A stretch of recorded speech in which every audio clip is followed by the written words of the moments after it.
Hi there! Today I wanted to share my experience with Paula's Choice 2% BHA Liquid Exfoliant. I'm going to start this video by giving you some context about my skin type and concerns. I said that I'm going to try because I feel like my skin has had two personalities in the story of my life. I'm originally from Mexico, so back in my hometown, my skin was just plain dry. At its worst, in the cold winters, it would get flaky on my cheeks to the point that I would not feel comfortable wearing powder because the flakes of skin would be noticeable. So that's one of the main reasons why I never really got used to wearing foundations on a regular basis, which was probably good for my skin. But also, this is in a very bad scenario where I would not take care of my skin properly, meaning I would not exfoliate, and very often I would forget to even, wash it. Once I discovered Korean skincare, I became a bit obsessed with the idea of taking care of my skin and treating myself. Now that I think about it, I reckon that's the best and healthiest my skin has looked so far in my life. So that's my skin personality 1, being neglected and being taken care of properly, respectively. Once I moved to Australia, a couple of things changed drastically. The weather, for one, was a massive change. I could not compare Mexico's weather to Australia at all. Summers are crazy hot, like I had no idea you could sweat that much overnight. But then from autumn until the end of winter, you get some crazy extreme windy, cold and fresh weather that, don't get me wrong, I love, but it's just so different from what I have at home on winter anyway. The other difference is that I started drinking alcohol like it was running out from planet Earth. I think it was mostly to do with me feeling compromised to party and enjoy myself as I was living overseas. I don't know about other countries, or if you are from Mexico, correct me if I'm wrong, but I feel like, at least from what I've seen in my family and friends, traveling overseas is often associated with this, living your best life, waking up every day to the best views, and just like, with social media now, it's like you turn your profiles into this envy trap factory. So obviously, in a subconscious level, I feel like that made me very prone to going out and drinking way too often, which is not very good for your skin. The thing is that my skin changed to proper oily. In summer, I would get quite shiny in my forehead and on the tip of my nose. But this was not annoying me. Like, at the end of the day, it was a healthy-ish kind of oily, rather glow. So that's my skin's personality number 2. And at this point, I was used to a 5 to 6 product skincare routine, which consisted of a cleanser. And for this, I've mostly gravitated around Korean brands. I think my ultimate favorite for almost a decade was Etude House's baking powder cleanser. I don't know, it's always worked fine for me, but recently I got a bit conscious about using this product because I saw a couple of influencers talking not very positively about, not exactly the brand, but the ingredient. Which takes me to a short advice. I would not recommend panicking over influencers' product reviews. Well, particularly when you have found a product that you like and works for your skin. Anyway, continuing with my skincare routine, I would follow up with rose water. And this is a very personal step that I feel some people are going to say does nothing for your skin. But I just feel like I think it's a nice addition after you wash your face and most importantly, I feel like it does something for my skin. Like, I can tell there's a difference if I skip it in my skincare routine. The next step would be a hyaluronic acid essence. I've been using Hada Labos for a while now. Now, the next step is where things could get a bit interesting. I was originally just using a vitamin C serum. At the time when I arrived to Australia, I had Klairs freshly juiced vitamin drop. But then I started watching videos again, and some people were saying that if your vitamin C serum looks a bit darker than when you bought it, you should probably get rid of it. I noticed that my serum was amber when it used to be transparent, so that was probably a positive outcome of watching videos and panicking. As much as I was kind of okay with this serum, having to chalk out about a third of it left me with a bit of a bad aftertaste. So I watched more YouTube videos to try and find out which vitamin C serum was worth trying. Then to finalize for moisturizer, I was just using an Aloe Vera gel. And the one I loved and still like a lot was Nature Republic's. So I would exfoliate about twice a week with Acure's Brightening Facial Scrub. Now, regarding this product, again, YouTube kind of made me grow distant from it. At the time, I was doing some research regarding the vitamin C serum replacement. I came across a lot of videos that were explaining how bad face scrubs are for your skin. I have to say to that I did like how the Acure's facial scrub leaves my skin after using it, but at the same time I think a lot of what these influencers say about physical scrubs and the damage they can cause over time just makes sense. Okay, so far I've described what my skincare routine looked like, and you probably have noticed that the only concern I had then was replacing my vitamin C serum. Well, after all my time spent doing research, and I say it like this because I wasn't really, researching about ingredients or the values behind the brands. I was mainly just watching videos on YouTube and reading beauty blogs posts. So after that, I ended up replacing about half of my skincare routine. So I got 2 serums from The Ordinary, the Niacinamide 10% plus Zinc 1%, and the Ascorbyl Tetraisopalmitate solution 20%, and vitamin F. The second one is what they sold me at Meijer as a vitamin C replacement.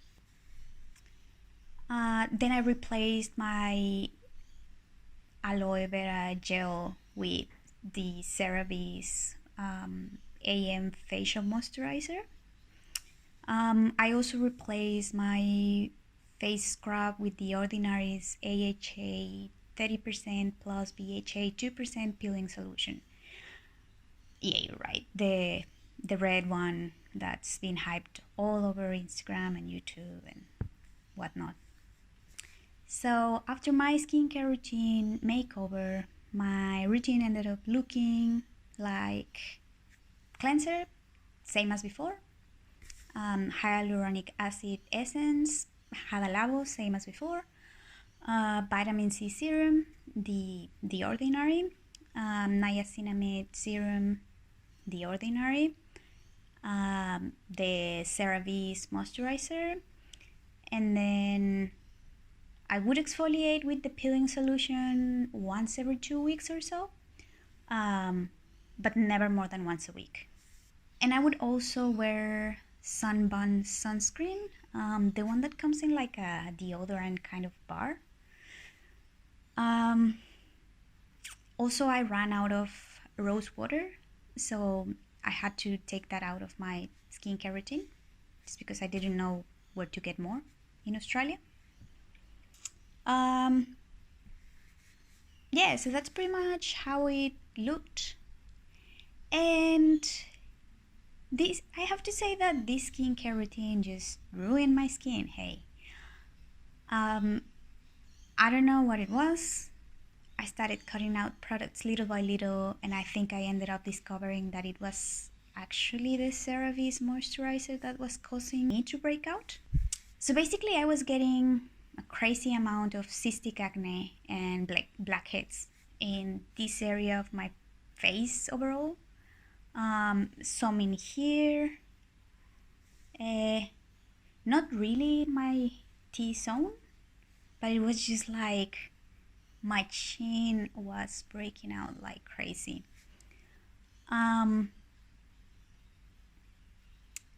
Yeah, it's just like something I didn't even experience in high school. And I'm aware that our bodies are constantly evolving and adapting to our lifestyles and its changes.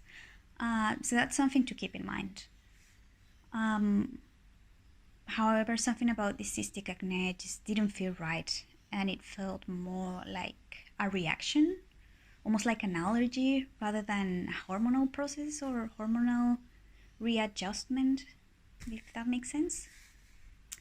Anyway, I started cutting out different products, starting with the CeraVe moisturizer from hell, and that improved the appearance of my skin significantly.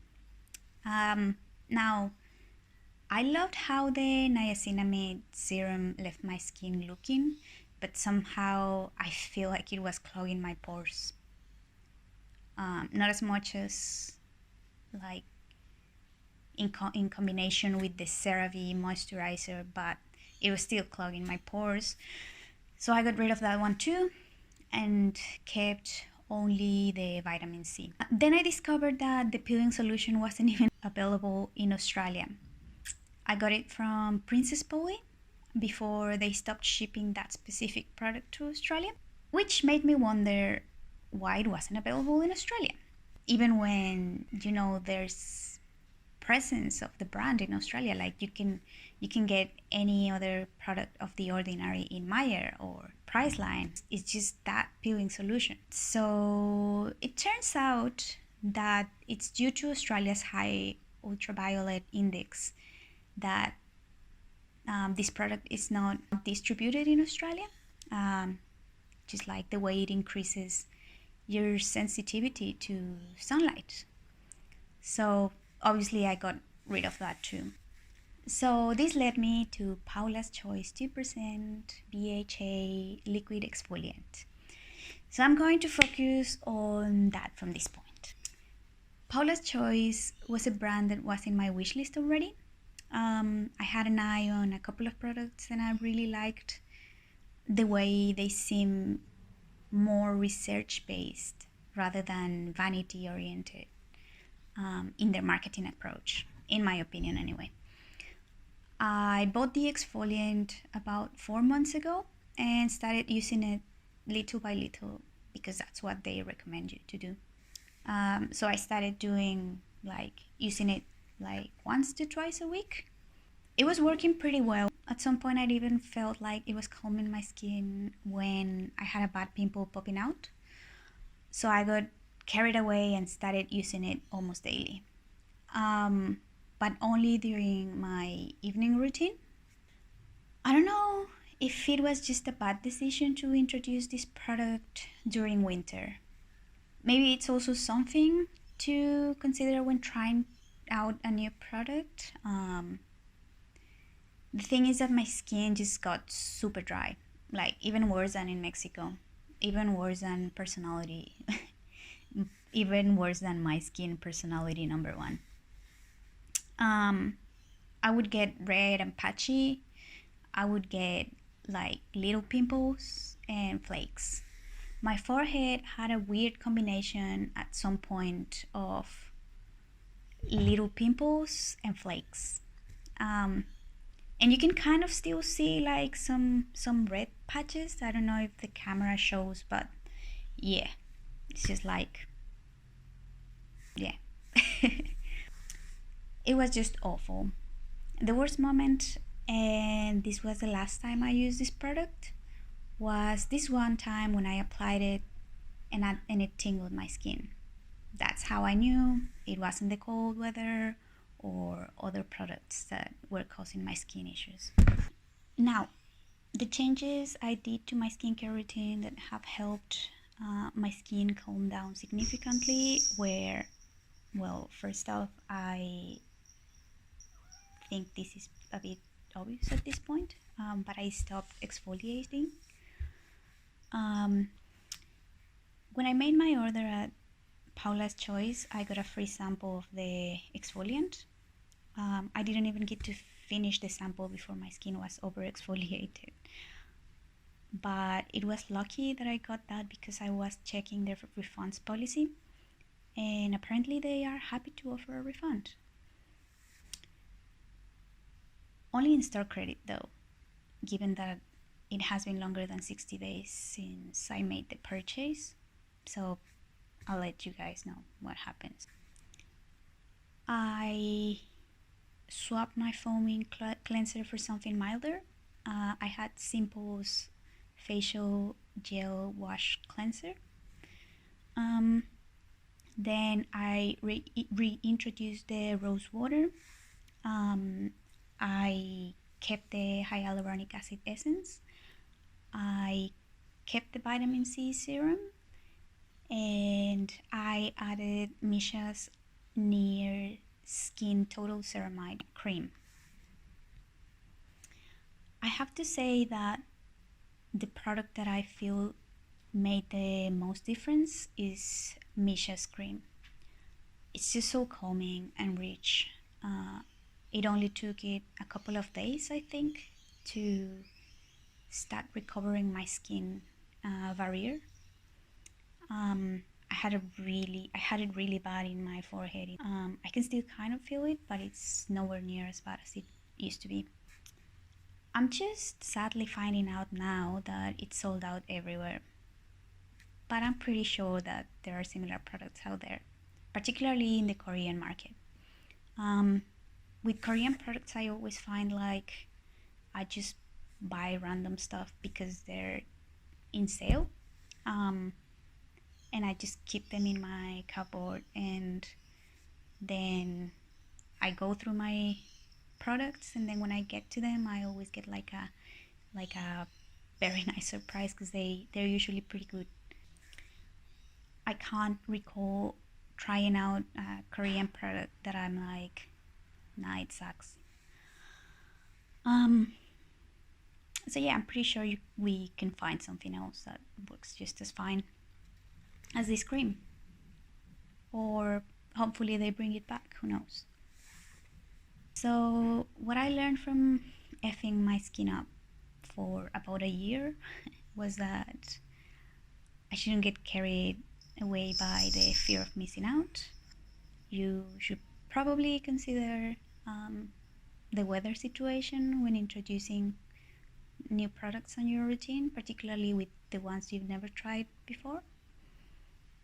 And if you find something that works for you, maybe don't panic if other people are not that excited about it. Anyway, if you watched this video, this long ass video, thank you so much for your time. And yeah, that's it.